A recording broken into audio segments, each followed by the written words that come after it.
Toto je podcast Eros. Budeme sa rozprávať o láske a sexualite z pohľadu zdravého rozumu. Vážení diváci, vítajte pri ďalšej časti nášho podcastu Eros, v ktorom sa venujeme témam lásky, sexuality, ale aj všetkým ostatným súvisiacim témam.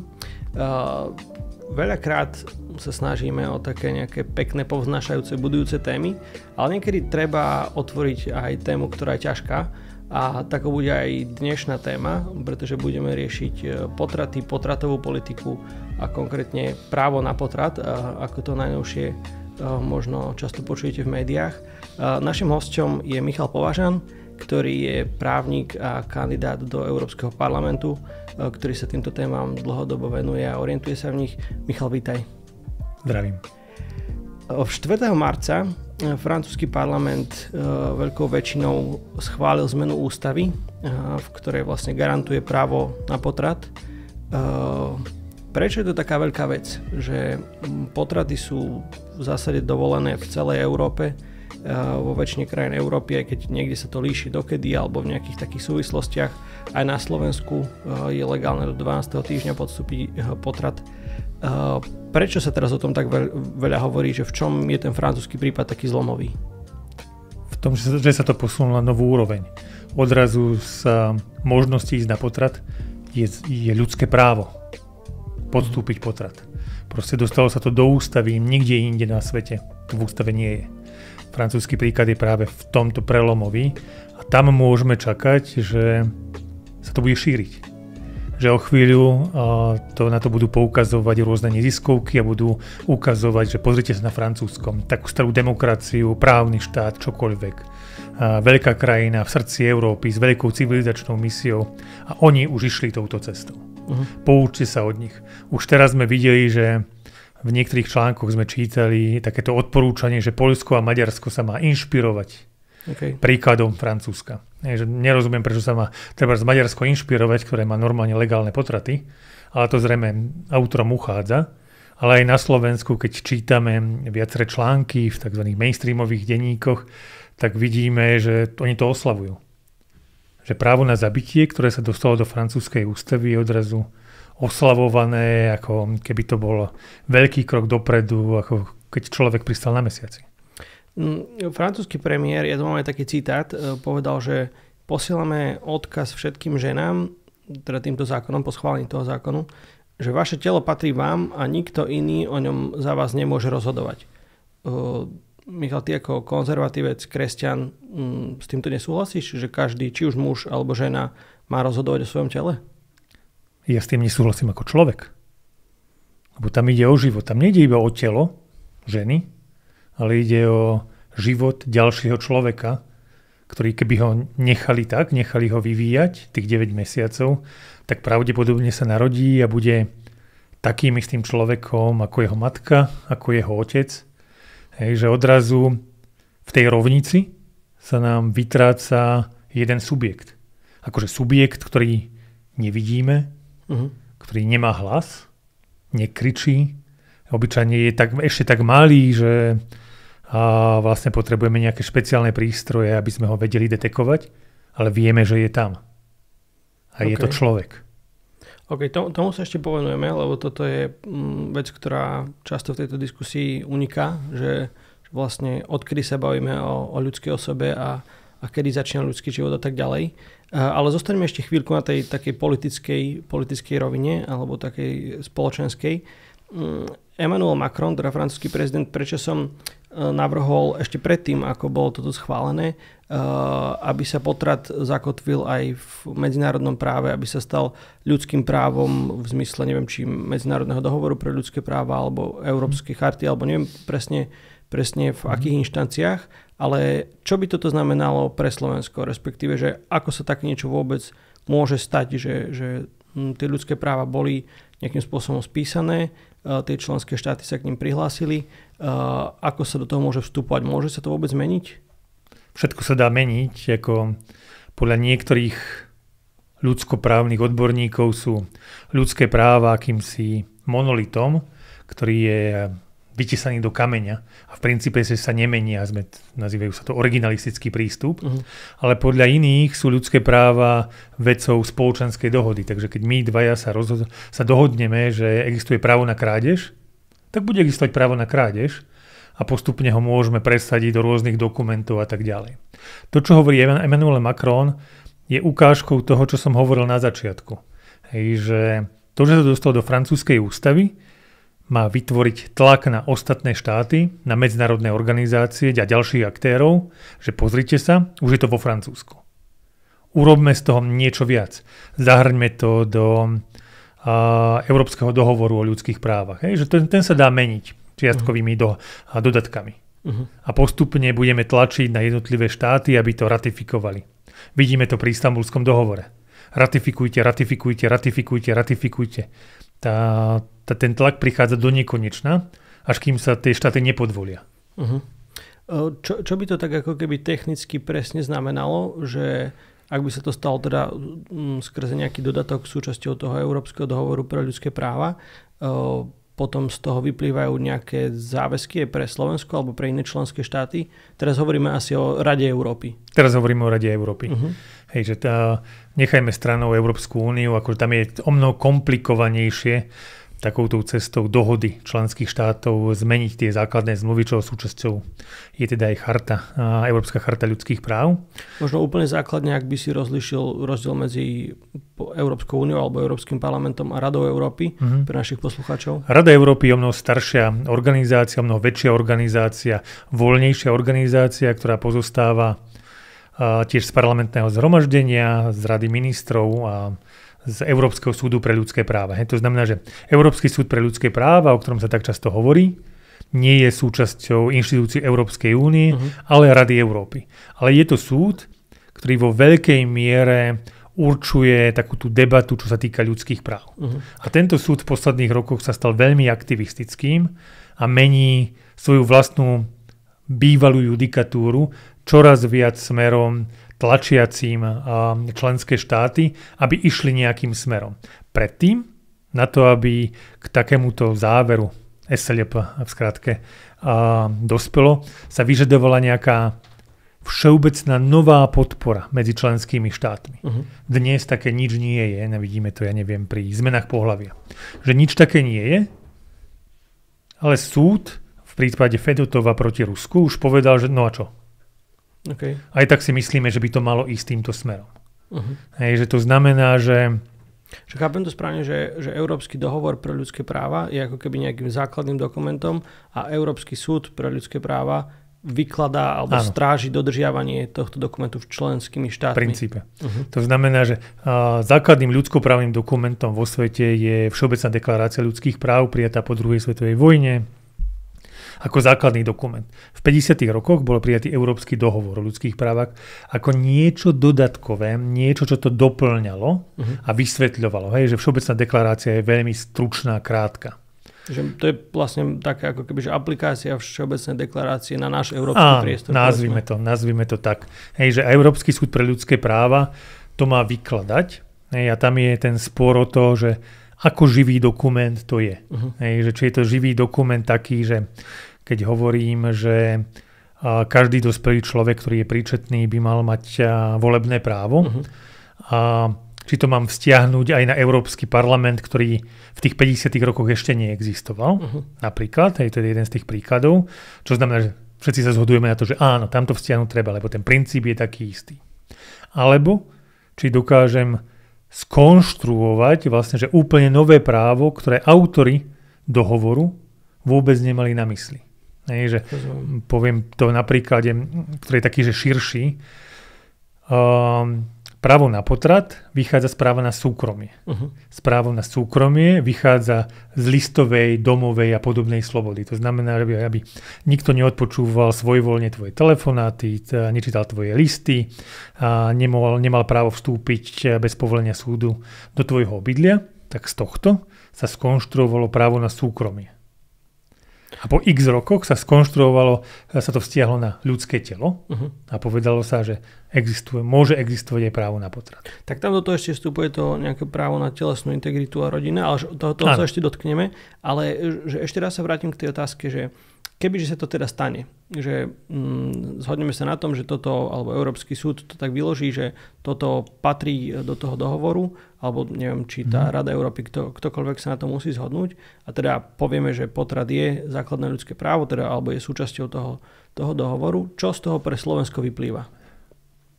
Politicky je to veľmi silný tlak. To znamená, že súd začne rozhodovať najprv proti konkrétnemu štátu, trebárs transsexualizmus, že klasické zmeny pohlavia, že proti Slovenskej republike takéto rozhodnutie nie je, ale je otázka času, kedy príde, že už je proti Rusku, Rumunsku, Bulharsku a tak ďalej. A keď sa dostane povedzme do konfliktu, že Slovenská ústava, v ktorej by bolo niečo explicitne pomenované, a Európsky dohovor. Dostanem sa k tomu vlastne, že čo môže Slovenská republika urobiť? Že ignorovať to. To sa často deje. Mnohé rozhodnutia Európskeho súdu pre ľudské práva sú proste ignorované množstvom štátov. Ale to asi podkopáva potom dôveru tej inštitúcie a nejakú kohéziu tej rady a tak ďalej. Samozrejme, ale to je zase o tom, že ten súd sa podkopáva sám. Že vlastne, že aktivistickým prístupom, s ktorým nesúhlasí veľká časť členských štátov, na čom nie je všeobecná dohoda a čo nemá úplne oporu v dohovore, si vlastne on sám ničí svoju autoritu. Tak ak by na tom nebola všeobecná dohoda, tak by to asi sa nestalo súčasťou toho dohovoru, lebo to musí odhlasovať rada, nie? No však akože ten dohovor je napísaný v 50. rokoch a mení dodatkami. Tak. To znamená, že ale ten súd ho vykladá ho ako živý dokument. To znamená, že vykreuje úplne častokrát nové právo, na čo oni nesú a na čo tí písatelia vlastne že vôbec nemysleli. Ale že na to častokrát, na to vykreované nové právo nie je všeobecná dohoda medzi členskými štátmi. Okay. Proste, že vytvorili ho sudcovia, ktorí nemajú demokratickú legitimitu na to, aby zmenili dohovor, aby vytvorili nové právo. Lebo členské štáty majú svoju legitimitu od parlamentov, parlamenty od ľudu. To znamená, že tam je nejaká všeobecná vôľa na tom, aby ten dohovor bol takto vytvorený. Takto nie, schválený. Že by tí sudcovia nemali žiadnu legitimitu, len je to ako keby ešte vzdialenejšie. Je to iná, presne tak. Je to úplne, že je to nejaká odborná legitimita, nazvime to. Že veľmi, veľmi vzdialená. Čo by sa skutočne stalo, že ten tlak by narástol, že keď človek sleduje, akým spôsobom medzinárodné organizácie fungujú, treba na Rade Európy, parlamentné zhromaždenie Rady Európy, kde sú poslanci z členských štátov a tam sa stále príjmajú správy. Oni nemajú legislatívnu právomoc, príjmajú správy na rôzne témy. A vlastne, že vždy na začiatku tej správy vlastne sa odvolávajú na nejaké predchádzajúce dokumenty, na nich to akože budujú a prichádzajú s novými závermi. Čak to zase dáva zmysel, že prichádzajú nové situácie, na ktoré treba reagovať. Určite, len vlastne, že ty zbieraš vlastne, že také tie dokumenty, ktoré ti vyhovujú. Zatiaľ nemáš žiadne právo na potrat, nie je to nikde v medzinárodnom práve, nikde to neexistuje proste. Že ani v teórii ľudských práv proste, že v takej tej oficiálne neexistuje právo na potrat. Odrazu už máš Francúzsko. Odteraz vo všetkých dokumentoch sa bude tlačiť, že vzhľadom na rozhodnutie francúzskeho parlamentu inkorporovať právo na potrat do francúzskej ústavy a tak ďalej. Žiadame ďalšie veci. Že to znamená, že salamová metóda. Ideš krok za krokom. A teda, že bude to nejaký tlak, Slovensko môže ignorovať, môžu z toho vzniknúť nejaké následky, alebo že môže sa Slovensko ocitnúť v nejakej izolácii potenciálnej, kebyže, hovorím, toto je potenciálna vec, že nechceme strašiť, že to zatiaľ takáto situácia nenastala, ale že kebyže nastane, takže rozmýšľam nad tým, že aké má ako kebyže Slovensko z toho reálne dôsledky, že ak by sa to rozhodlo ignorovať, čo potom? Že súvisí to s nejakou s tou Európskou úniou? Ja neviem, ako boli v prípade Poľska alebo Maďarska, že zastavené nejaké dotácie, nejaké eurofondy, alebo že čo z toho vyplýva? Vieš, že čo sa týka zastavenia eurofondov, on to môže súvisieť. Európska únia a Rada Európy sú síce oddelené entity, ale vo veľkej miere sa tá judikatúra čo ohľadne ľudských práv prelína. Hej, to sme videli proste, že v tom, akým spôsobom Európska únia reagovala na zóny bez LGBTI v Poľsku. Hej, čo v princípe, že nemá nič spoločné s právom Európskej únie, ale reagovali a vnímali to ako porušenie hodnôt. V princípe. Hodnoty v európskej legislatíve nie sú nijako definované. Je to demokracia, tolerancia, právny štát, ale to sú úplne že vágne, gumené pojmy. Okay. Že sú skôr inštitúcie, že v starých koncepciách toto nebolo ani chápané ako hodnoty. Že to sú proste že inštitúcie, ktoré existujú. To znamená, že oni sa dajú naplňať v princípe že čímkoľvek podľa toho, ako to daným aktérom vyhovuje. A keď to bude vyhovovať, tak sa to dajú naplniť aj spôsobom, že potlačame práva nejakej skupiny osôb na základe nejakého ideologického prístupu a na základe toho nám budú pozostavené eurofondy. Hej, že pred pár dňami Európska komisia uvoľnila Poľsku 137 miliárd eur zadržaných eurofondov z obdobia vlády PiS. V Poľsku sa nič nezmenilo. Tak zmenila sa vláda. Okrem toho, že sa zmenila vláda, hej, že ale stále majú taký ten istý právny systém, ten politický boj je rovnako neľútostný ako predtým, ide sa rovnako tvrdo a rovnako častokrát nelegálne, ako sa išlo predtým. Tak ale už práve avizoval, ak sa nemýlim, tú zmenu v oblasti potratov, že sa bude snažiť nejako to zvrátiť. Áno, ale to nie je kompetencia Európskej únie. Že to nie je porušenie hodnôt. Ale Európska komisia z ničoho nič proste, že zistila, že už nie sú porušované hodnoty. Tak tam išlo o to, že akým spôsobom cez ten ústavný súd poľský sa tie potraty prelomili, ale to je asi, že na inú tému. To je na inú tému, hej, že to je vnútorná poľská téma. Áno. Poďme možno hlbšie do samotnej tej témy potratov, že možno z takej tej aktuálnej politickej do takej nejakej principiálnej, že ako si už aj ty spomenul, ešte dám k tomu taký krátky úvod, že vlastne po druhej svetovej vojne, po všetkých tých zverstvách, ktoré sa stali, sme si uvedomili, že potrebujeme ako keby nielen pozitívne právo, teda to, ktoré je nejak promulgované parlamentmi jednotlivých členských krajín, alebo proste, že tak ako v Nemecku to bolo v niečom, že legálne to, čo sa dialo Židom, ale že potrebujeme niečo hlbšie, nejaký princíp a preto vznikla, ako sme hovorili už, Všeobecná deklarácia ľudských práv, Európsky dohovor. A teda že to pozitívne právo, tie zákony, ktoré sú schválené v parlamentoch, opierame o tieto nejaké hlbšie princípy, o tie ľudské práva. A teda aj zastancovia interrupcií, potratov v takomto zmysle opierajú to právo práve o ten princíp, ako si už spomenul, že či telesnej integrity, alebo práva na súkromie, rodinného práva, ktoré vyslovene hovorí článok 3 tej charty európskej, že právo na tú integritu osoby zahŕňa aj medicínsky súhlas a tak ďalej. Hej, že vstupuje tam presne do týchto tém, ktorých sa potraty týkajú. Hej, že tam je to nejaký zásah do zdravia, do tela človeka, do tela tej ženy. Ak s týmto nesúhlasíš, tak o aký hlbší princíp by si ty oprel tú svoju teóriu? Existuje hierarchia ľudských práv.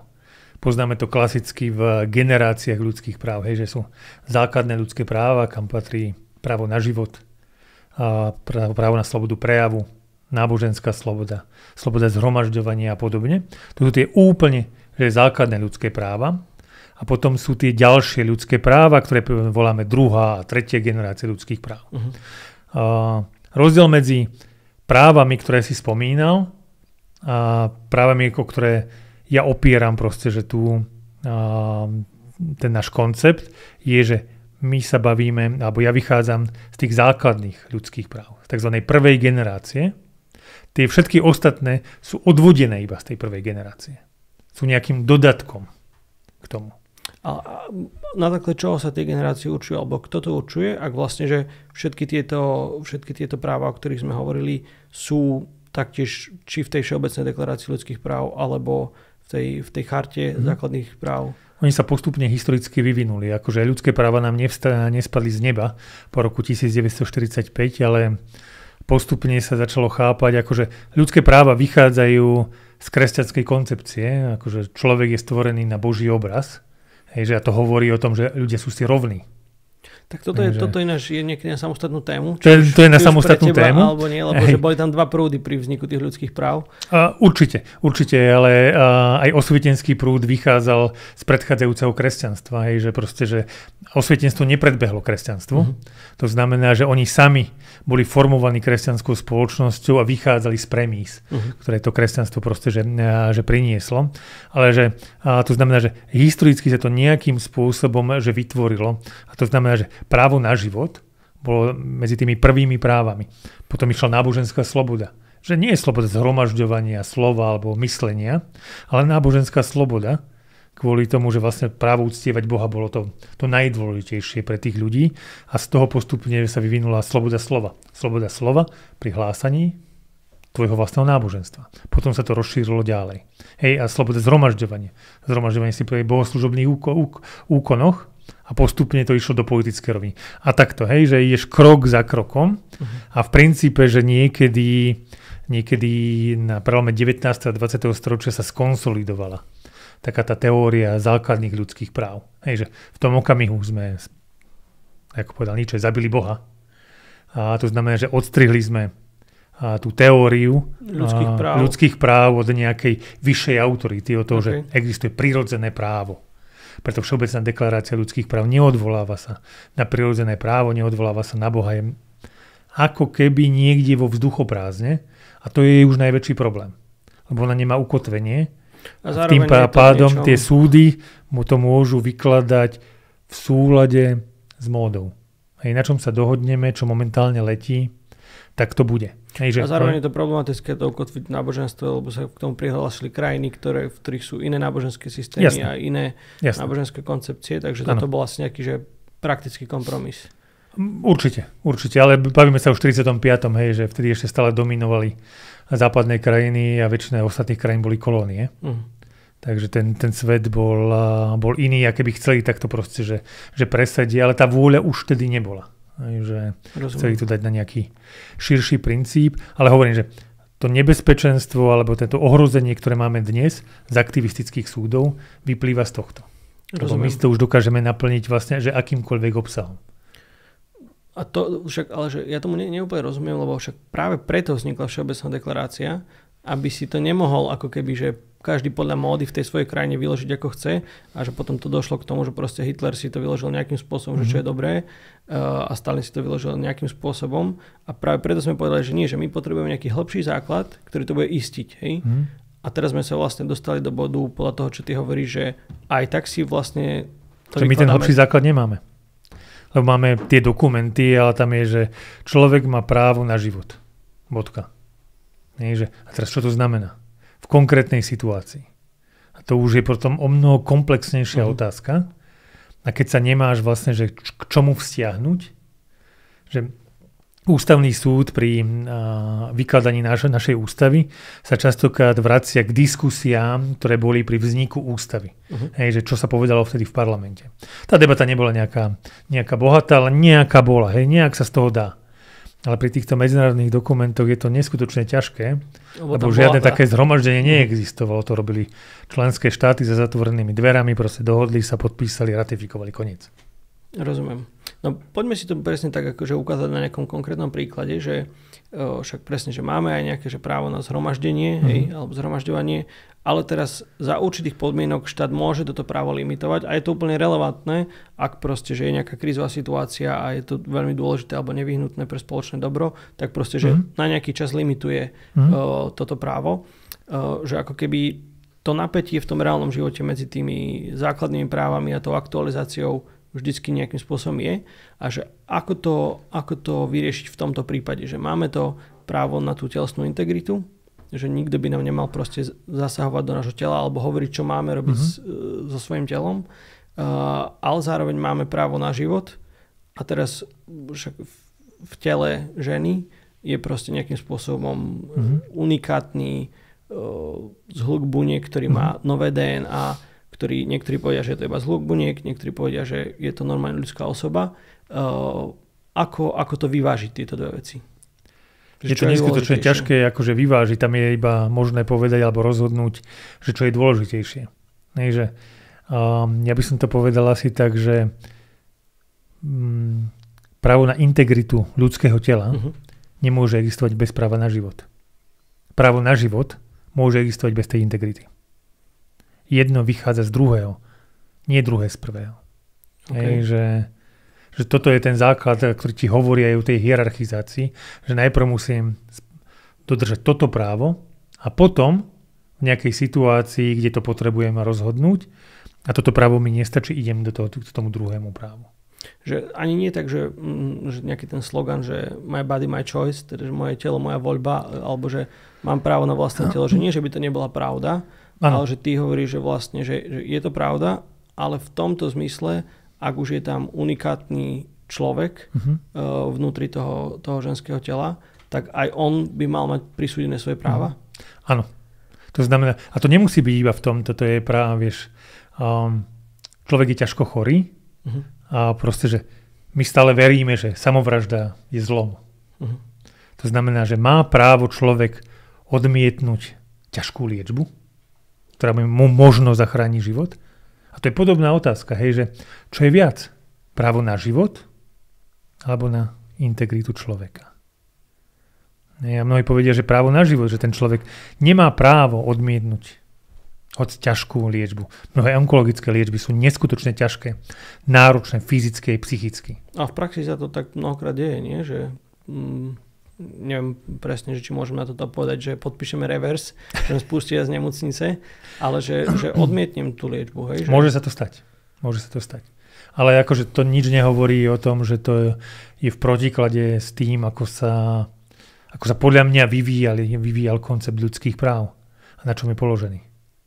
Rozumiem. No a tu sa dostávame vlastne k tej veci, už si to načrtol, o ktorej sa často nehovorí pri týchto debatách, lebo sa to vníma tak viacej politicko-pragmaticky, ale že o čom to celé je, že ja jednej veci úprimne nechápem, že teda ak verím, že ľudský život, ľudská osoba začína počatím, tak potom je konzistentné tvrdiť, že som proti potratom a nemôžeme dovoliť potraty, lebo je to človek. Hej?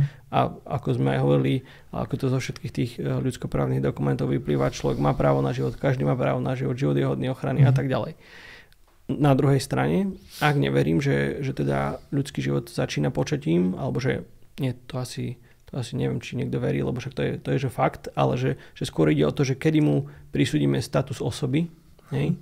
A teda s osobou aj ten balík ľudských práv, tak potom je konzistentné tvrdiť, že ak to není osoba, tak nemá práva. To znamená, že môžeme akože považovať potrat za normálny a morálny.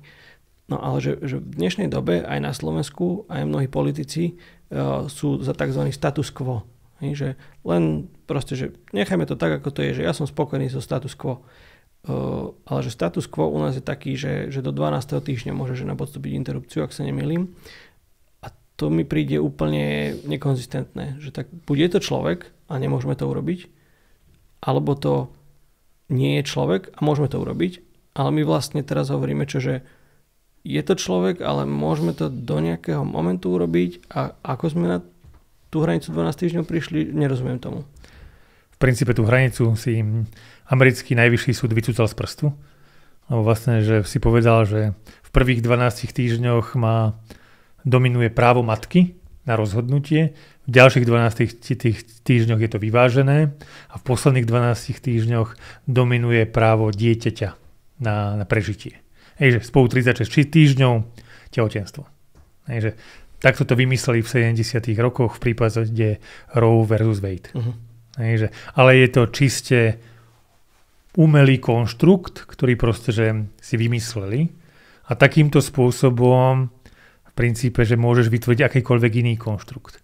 Hej, že máme jeden fakt, že život sa začína počatím.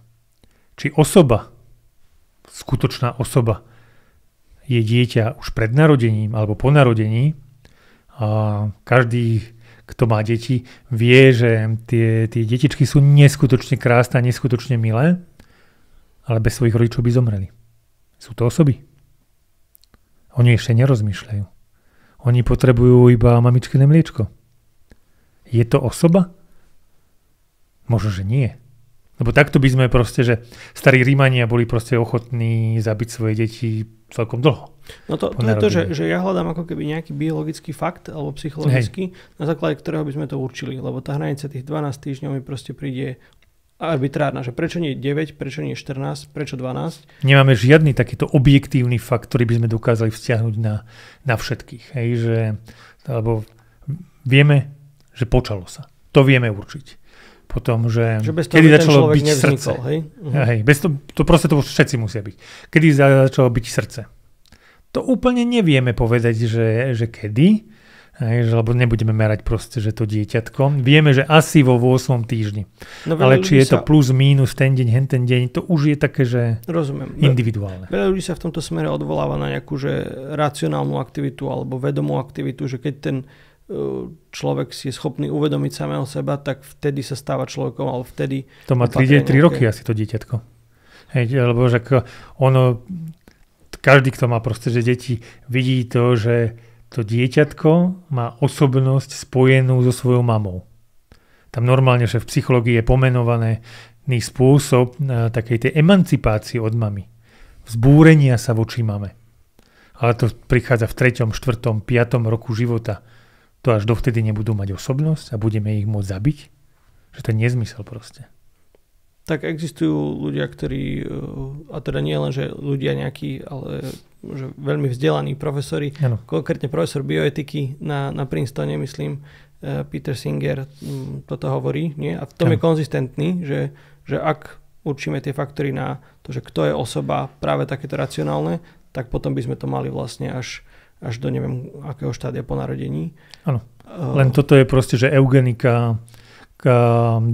storočia, ktorá viedla k Adolfovi Hitlerovi a všetkým tým ďalším veciam, ktoré nasledovali. Lebo toto vedie aj k tomu, že v istom momente, keď človek je starší alebo chorý, stratí tieto schopnosti v dôsledku rôznych chorôb, ale aj staroby. Inými slovami, prestane byť osobnosťou. Tak konzistentne v tom... On je konzistentný. Sa dnes propaguje eutanázia, ale to je zase na inú tému. Hej. Takže veľa sme toho otvorili, ale myslím si, že aspoň možno našim divákom sme pomohli si urobiť aký taký lepší obraz aj v tejto politickej rovine, ktorá patrí do tej nejakej výchovy a vedomosti o tej oblasti vzťahov, sexuality, lebo patrí to k tomu, aj keď nie, že by sme to chceli riešiť, takéto ťažké témy, ale asi sa to nedá v dnešnej spoločnosti obísť. Ešte možno, že posledná poznámka k tomu, že prečo politici akože majú tendenciu podporovať status quo. Lebo ľudia si myslia, že status quo je dobrý. To je taká psychologická vlastnosť ľudí, že však nestrieľa sa na uliciach, všetko je v poriadku, obchody sú plné, som síty a tak ďalej. To znamená, že tá situácia je asi dobrá. Však ten potratový zákon tu máme od 86. Už x 10 ročí, a však všetko je dobré. V médiách hovoria, že stále aj tých potratov je menej, je to vymaľované, krásne. Áno, a tým pádom, že proste, že politik, ktorý chce byť zvolený za prezidenta napríklad, proste, že nechce nikoho naštvať. Rozumiem. Že chce možno tých pár 2% na tejto strane a 2% na tejto strane ho vlastne, že nezaujímajú. Jeho zaujíma ten stred, aby bol zvolený. Čo mi v tomto chýba, že je to ako keby viacej taký postoj, ktorý vychádza z toho, že čo ľudia chcú, ako z nejakých princípov, nejakej, poviem, že robustnej koncepcie, že čo je človek, kedy začína ľudský život a tak, ale hovorím, to už je na inú tému. Hej. Takže ďakujem ti, že si prijal pozvanie, že si nám to troška možno viacej vysvetlil a ďakujeme aj vám, milí diváci, že ste nás počúvali. Ak sa vám tieto témy a náš podcast páči, tak nás môžete podporiť na číslo účtu, ktoré nájdete pod týmto videom. Ďakujeme, že ste s nami. Toto je podcast Eros. Budeme sa rozprávať o láske a sexualite z pohľadu zdravého rozumu.